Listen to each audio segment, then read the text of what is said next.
This is Evangelist Henry Walker. Thank you for tuning into our podcast. Maybe listening to the podcast on my website at henrywalker.org under audio messages, or maybe listening to the podcast at podpoint.com/Henry Walker, podpoint.com/Henry Walker, or maybe you're listening to the podcast on my YouTube channel, New Life Revival International Henry Walker. New Life Revival International Henry Walker. I want to start a new message today talking about the number 10 in the Word and numbers that are divisible by 10. What is the Father showing us by the number 10, or a number that's divisible by 10, and the blessings that He has in that number? But let's go to Father in prayer first. Father, I thank you for another opportunity to minister to your people, Father.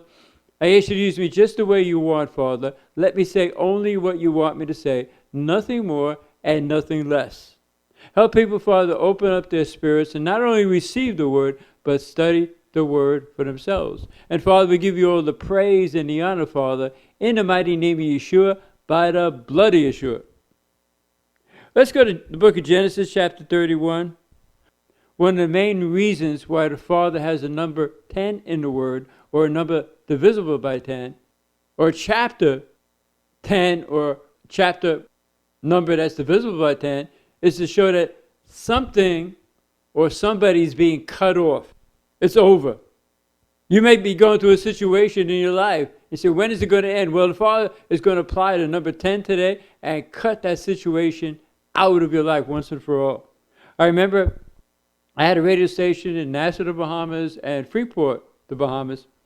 And I would go there and deliver my tapes for the program. The lady who I usually gave the tape to, I was asking how she's doing. She said she was diagnosed with a tumor. I said, the Father is dealing with me about the number 10 in the Word, and I'm going to pray for you. So I cursed that tumor in the name of Yahshua by the number 10, and I came back the next month. I would go every month to bring the tapes and to minister over both those places. And she told me that the tumor's gone. The Father cut out that tumor once and for all. Genesis 31, verse 7. This is Jacob talking about Laban, his wife's father. And your father had deceived me and changed my wages 10 times, but the Father suffered him not to hurt me. So here, the number 10, any influence that Laban had to stop Jacob is cut off. Changing his wages is cut off, no more. Verse 9. In verse 8, if Laban said thus, the speckled shall be thy wages, then all the cattle bear speckled. And if he said thus, the ringstrak shall be thy hire, then bear all the cattle ringstrak. Thus the Father has taken away the cattle of your father and given them to me.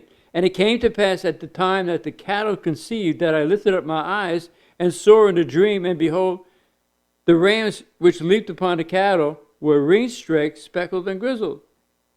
And the Father said unto me in a dream, saying, Jacob, I said, here I am. Lift up your eyes and see. All the rams which leaped upon the cattle are ringstraked, speckled, and grizzled. For I have seen all that Laban doeth unto you. See, the Father knows what you're going through, and He knows what some people are doing against you. But in the name of Yahshua, by the blood of Yahshua, by the number 10, they are cut off from hurting you anymore. I'm not saying that the Father's going to kill them, but they're cut off. Their influence is cut off.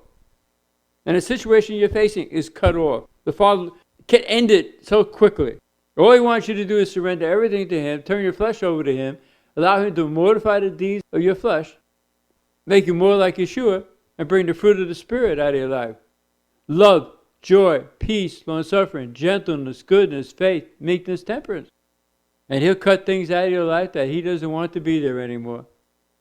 So as we go over the Word, just be encouraged that He wants to cut things out of our lives. He wants to operate on us every day, a spiritual operation, taking the stuff out of our lives. Let Him do it.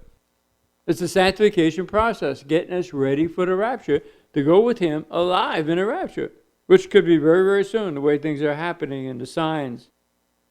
In chapter 37, Genesis chapter 37, this is where they put Joseph into the pit. In verse 26, and Judah said unto his brethren, what profit is it if we slay our brother and conceal his blood. Come, let us sell him to the Ishmaelites, and let not our hand be upon him, for he is our brother and our flesh. And his brethren were content. Then there passed by Midianites, merchantmen, and they drew out and lifted Joseph out of the pit, and sold Joseph to the Ishmaelites for 20 pieces of silver, and they brought Joseph into Egypt. So the number 10 there, divided into 20s, is 2. So 20 is divisible by 10, meaning that anything that would have tried to stop Joseph from getting to Egypt was cut off. This is all set up by the Father to get Joseph to Egypt. So we know he was sold for 20 pieces of silver, and we know Yahshua was sold for 30 pieces of silver. I believe they sold him to Potiphar. I believe that he paid 30 pieces of silver. Just something that makes an awful lot of spiritual sense. Chapter 42. Again, talk about the number 10, or a number divisible by 10. Chapter 42, verse 3. And Joseph's 10 brethren went down to buy corn in Egypt. The situation was that there was a famine. There's 7 years of plenty and 7 years of famine. Joseph interpreted the Pharaoh's dream. He was set over all of Egypt, basically. He reported only to the Pharaoh, but during that famine, when people came to the Pharaoh said, go to Joseph. Actually, Joseph told his family that I'm a father to Pharaoh. So here's a stranger in the new land becoming number 1 in Egypt. And so his 10 brethren, his 10 brothers went to buy corn in Egypt. And here the number 10 the Father is showing. One of the things that the Father is showing by the number 10 is that any effect that the famine would have upon Joseph's family is cut off. That he's going to take care of them. The Father's going to use Joseph to take care of them. That's by the number 10. I'm sure they're concerned that, hey, we got to get corn. We're going to another country to buy corn. But the Father by the number 10 is showing that anything that would have tried to stop the Father using Joseph to take care of his family is cut off. Chapter 45. So Joseph had revealed to his brothers that he is Joseph. Now he's sending them back to get his father and everybody else. In verse 21, Genesis 45, actually in verse 20, the Pharaoh said, and regard not your stuff, for the good of all the land of Egypt is yours, he said to Joseph's family. And the children of Israel did so, and Joseph gave them wagons, according to the commandment of Pharaoh, and gave them provision for the way. To all of them he gave each man changes of clothing, but to Benjamin he gave 300 pieces of silver and 5 changes of clothing. Joseph gave Benjamin 300 pieces of silver. So Benjamin, being without his brother Joseph, both of them from the same mother, Rachel, was cut off. They reunited. Verse 23, and to his father he sent after this manner 10 asses laden with the good things of Egypt, and 10 she-asses laden with corn and bread and meat for his father by the way. So he sent his brothers away, and they departed, and he said unto them, see that you fall not out by the way. Here's a reassurance that anything that would try to have cut Joseph's family from coming to Egypt and having a safe trip was cut off by the 10 asses and 10 she-asses. It's so great the way the Father uses numbers in the Word. We'll get to some more of the numbers later on. But you can see by the number 10 that nothing could stop Joseph's family from coming to Egypt and being nurtured and cared for by Joseph. This is all with the Pharaoh's consent, the Pharaoh's approval, the Pharaoh's blessing. Let's go to Genesis 7. Go back to Genesis 7. Genesis 7, verse 11. In the 600th year of Noah's life, in the 2nd month, the 17th day of the month, the same day were all the fountains of the great deep broken up, and the windows of heaven were opened. And the rain was upon the earth 40 days and 40 nights. So here's the Father showing that he's cutting off all life except was on the ark. It's all cut off. He's going to have a brand new beginning. He had 8 souls on the ark, and 8 is the number of a new beginning. So again, in Genesis 7:11, in the 600th year, in the 2nd month, the 17th day of the month, that the fountains of the great deep were broken up, and the windows of heaven were opened, and rain started for 40 days and 40 nights. In chapter 8, verse 14, and in the 2nd month, on the 27th day of the month, was the earth dried. So you can see the relationship between 7:11 and 8:14. This is exactly 1 year and 10 days. Between when the flood started and it ended, 1 year and 10 days. I mean, the effects of the flood is cut off. The flood is over. That's what the Father's saying to you, that he's ending things in your life that have been a thorn in your side for years. He's cutting the whole thing off. Maybe somebody has a lawsuit against you. And the Father's just about ready to cut it off. He's going to cut it off. And he has you listening to this podcast, let you know that apply that number 10 in the name of Yahshua, by the blood of Yahshua, to that situation, and watch him cut it off. Main thing he wants from you is you. Surrender everything to him. In chapter 8, verse 5, and the waters decreased continually into the 10th month. In the 10th month, on the first day of the month, were the tops of the mountains seen. Again, number 10. The mountains were seen. And the Father is taking certain situations out of your life that you've been focusing on, and the Father's saying, hey, don't focus on those. Here's some of the beautiful things I have prepared for you. And the tops of them, you're going to start seeing those things that he's prepared for you. Just don't focus on the things you have been focused on, but focus on his blessings that he's going to give you. They saw the tops of the mountains. That must have encouraged them. Verse 6, and it came to pass at the end of 40 days that Noah opened the window of the ark which he had made, and he sent forth a raven which went to and fro until the waters were dried up from off the earth. And 40 days later, he opened up the window of the ark. The new beginning for Noah and his family was opened, and nothing could stop that window from being opened and a new beginning. So you can see by number 10 that the Father is stopping something and beginning something beautiful. And that's what he's doing in our lives today. Stopping things that are coming against us and giving us a brand new beginning, a brand new level, a brand new promotion. All we have to do is walk into it.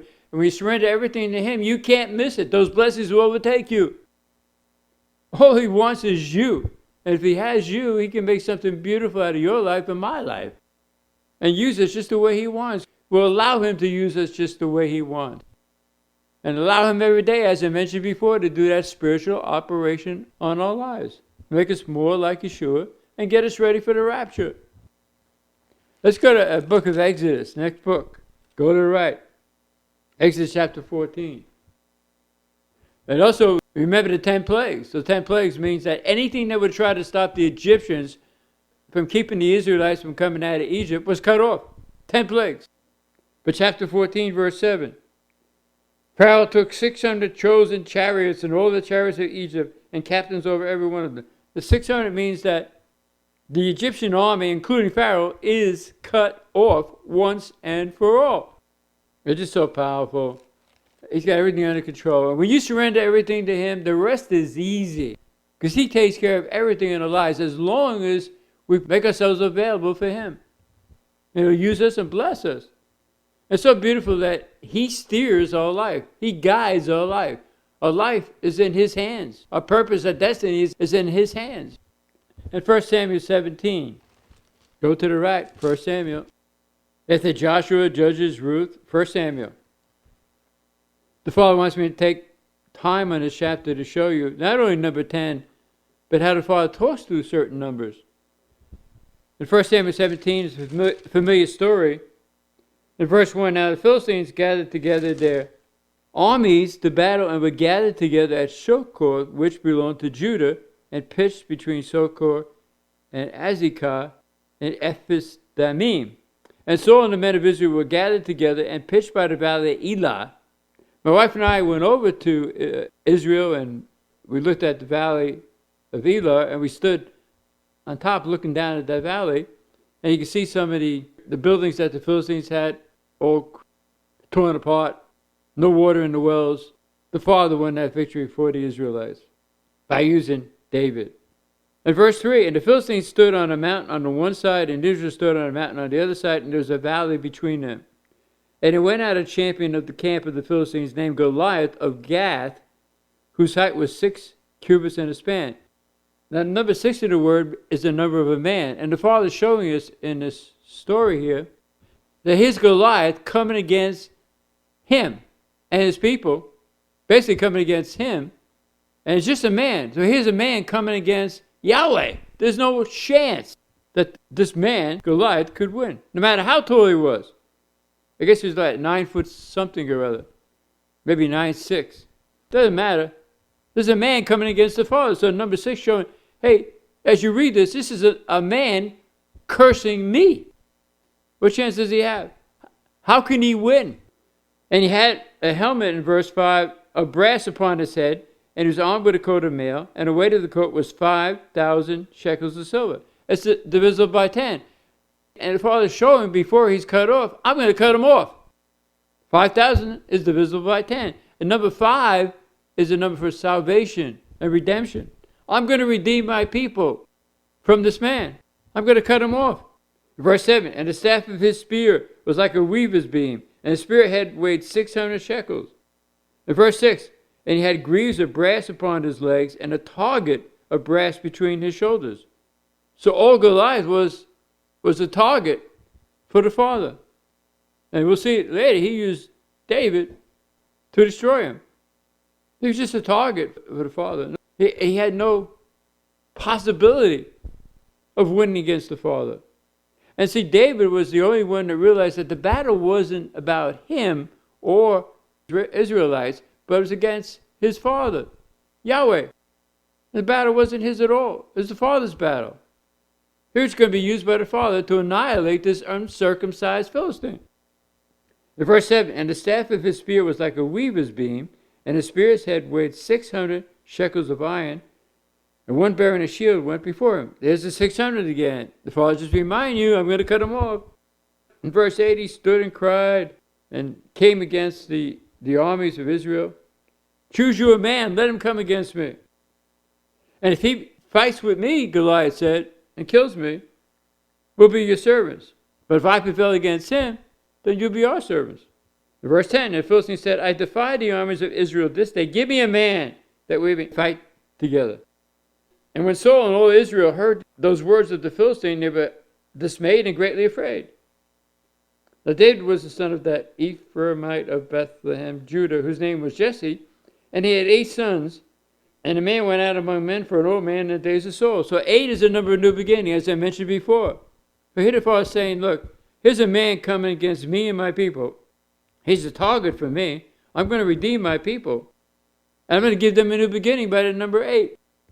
Verse 13, and the 3 elder sons of Jesse went out and followed Saul to the battle. And the names of his 3 sons that went to the battle were Eliab, the firstborn, and next unto Abinadab, and the third Shammah. So number 3 is the number for the father. He's the one who is and was and is to come. So going back again, here's a man by the number 6 coming against me and my people, the father is saying. I'm going to redeem my people by the number 5. 5,000 is divisible by 10, so I'm going to cut them off. I'm going to give my people a new beginning by the number 8. In verse 13, the 3 older sons, 3, I'm going to do it. That's why David was able to say the battle is not mine, it's his. In verse 14, and David was the youngest, and the 3 elders followed Saul. But David went and returned from Saul to feed his father's sheep at Bethlehem. He was doing what his father wanted. And he was doing what Yahweh wanted him to do. Take care of the sheep that he had. Verse 16, and the Philistine drew near morning and evening and presented himself 40 days. Here the fathers remind you, I'm going to cut him off. Verse 17, and Jesse said unto David his son, take now for thy brethren an ephah of this parched corn, and these 10 loaves, and run to the camp to thy brethren. Verse 18, and carry these 10 cheeses unto the captain of their 1,000, and look how thy brethren fare, and take their pledge. So again, here's the father saying, hey, but number 6, a man's coming against me and my people. I'm going to redeem my people by the number 5. I'm going to cut this man off, and the army by the number 10, the 5,000, divisible by 10. It's only a man by the number 6. And I'm going to give my people a new beginning by the number 8. Number 3, I'm going to do it. And with David taking the 10 loaves of bread and 10 cheeses, the father saying, I'm going to do it by David. He's trying to communicate to us so much through the numbers in the word. And here, he's telling a story before David ever threw the stone, how he's going to cut Goliath off and redeem his people. And he's the one who's going to do it through David. And as you know, the father used him. And you can see in verse 44, and the Philistine said to David, come to me, and I will give your flesh unto the fowls of the air and to the beasts of the field. Then said David to the Philistine, you come to me with a sword and with a spear and with a shield, but I come to you in the name of Yahweh, the Elohim of the armies of Israel, whom thou hast defied. And this day, not tomorrow, this day will Yahweh deliver thee into my hand, and I will smite you and take your head from you, and I'll give the carcasses of the host of the Philistines this day unto the fowls of the air, and to the wild beasts of the earth, that all the earth may know that there is an Elohim in Israel, and his name is Yahweh. So his faith grew from killing him, cutting his head off, to all the army being destroyed, to the whole earth knowing about this. Because again, he knew the battle wasn't his. It was over his Elohim, his Yahweh. And he told the story, David did, about a lion and a bear came against his flock. I'm not sure it was the lion or the bear, but in verse 35, I went out after him and smote him and delivered the lamb out of his mouth. And when he rose against me, I caught him by his beard and smote him and slew him. So was the lion or the bear, he thought he was dead, but he came back again. So he's going to make sure with Goliath, I'm going to chop his head off. So we know he threw the stone, and the father was behind the stone and killed Goliath. But David just chopped his head off so he couldn't get up again. And then we know David took 5 stones. 5 is a number of redemption, as I mentioned. Salvation. The Father is redeeming his people. Go to 1 Kings chapter 20. Keep going to the right to 1 Kings chapter 20.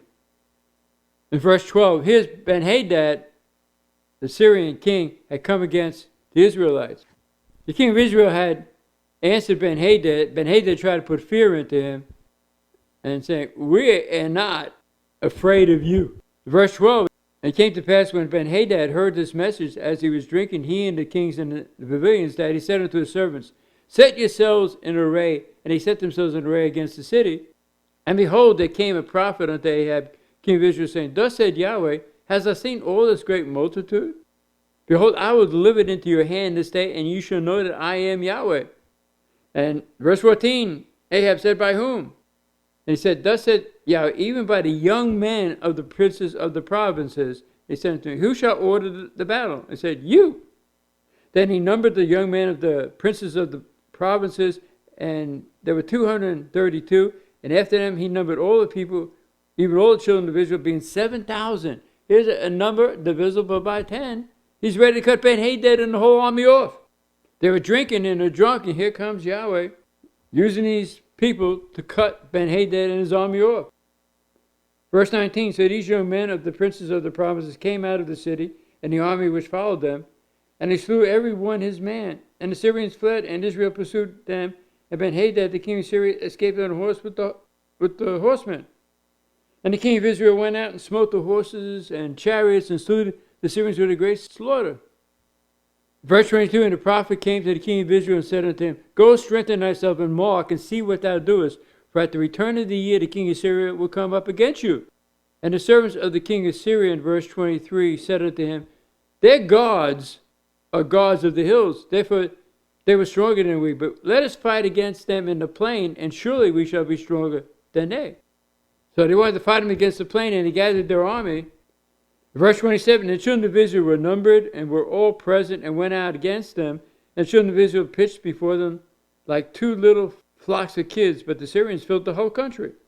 Verse 28, and there came a man of Yahweh and spoke unto the king of Israel, saying, thus said Yahweh, because the Syrians have said that Yahweh is the Elohim of the hills, but he's not Elohim of the valleys, therefore will I deliver all this great multitude into your hand, and you shall know that I am Yahweh. And they pitched one another against the other 7 days, and so it was that in the 7th day the battle was joined.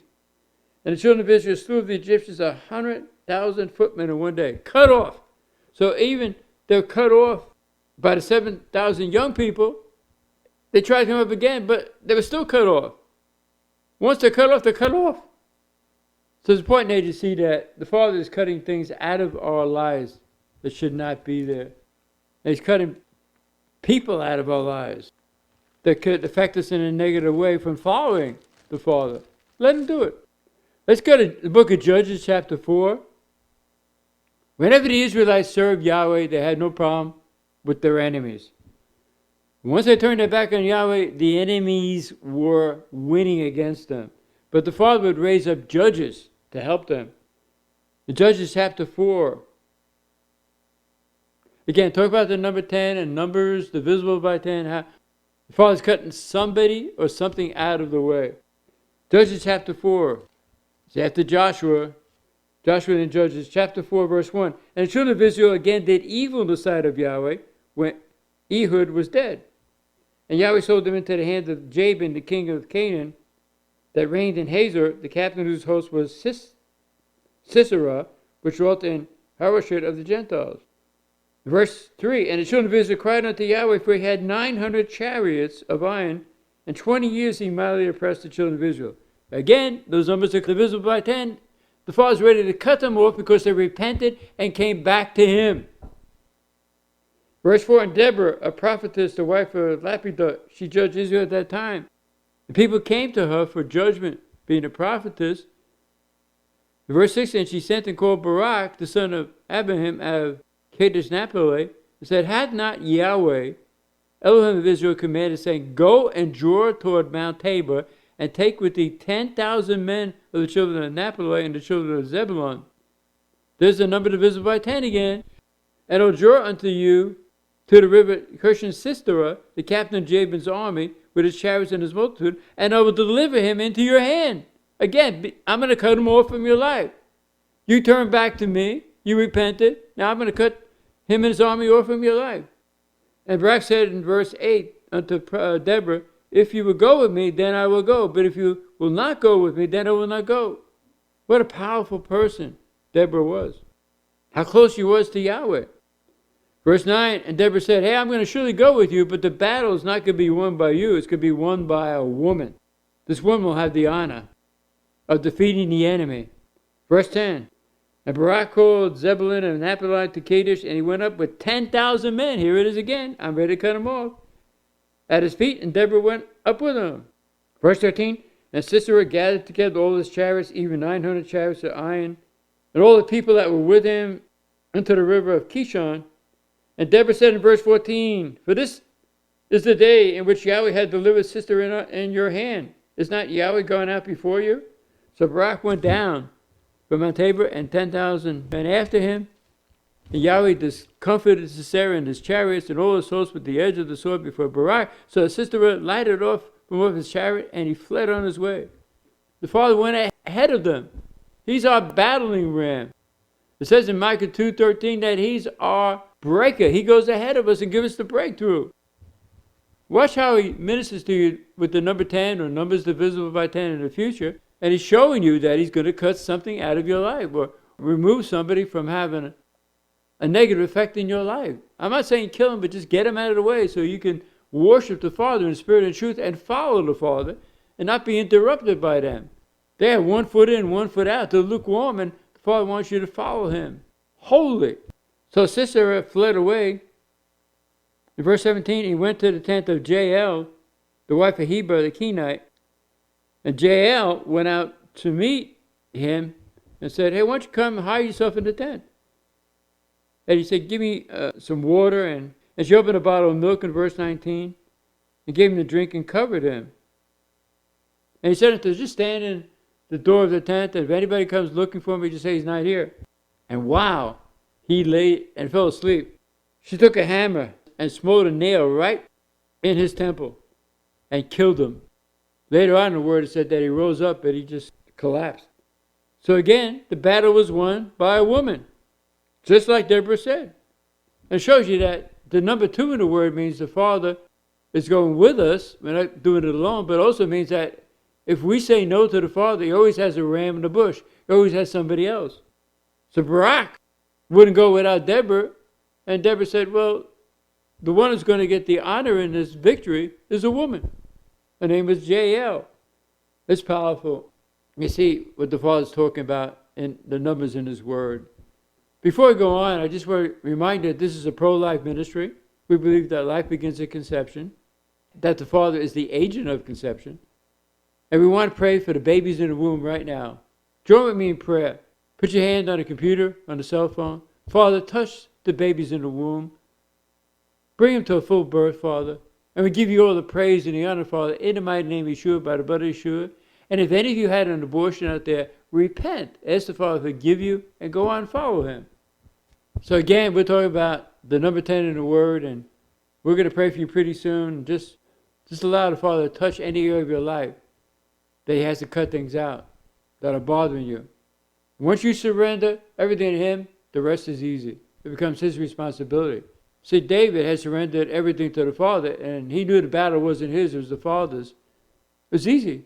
He just had to throw the stone, and the Father's power behind that stone killed Goliath. And of course, David just made sure and chopped his head off. Let's go to Father in prayer right now. Put your hand on the computer, on the cell phone. If you don't know that you're saved, surrender everything to the Father and follow him. And if you have surrendered everything to the Father and you need a miracle in your life or miracles, just believe with me right now. Any growths, any tumors, any diseases that are represented out there, I curse you, growths, tumors, diseases. I command you to die, disappear, leave the people right now, and don't return in the name of Yahshua, by the blood of Yahshua. Father, touch people from the top of their heads to the soles of their feet. Make them whole, Father. I'm asking, I'm believing. Healing is the children's bread. By your stripes, they were healed. By the stripes of Yahshua, they were healed. And Father, they need a miracle in any part of their lives, Father. And since they surrender everything to you, I'm asking you to do those miracles, Father. I'm asking all this and I'm believing for all this, Father. In the mighty name of Yahshua, by the blood of Yahshua. And we give you all the praise and the honor, Father.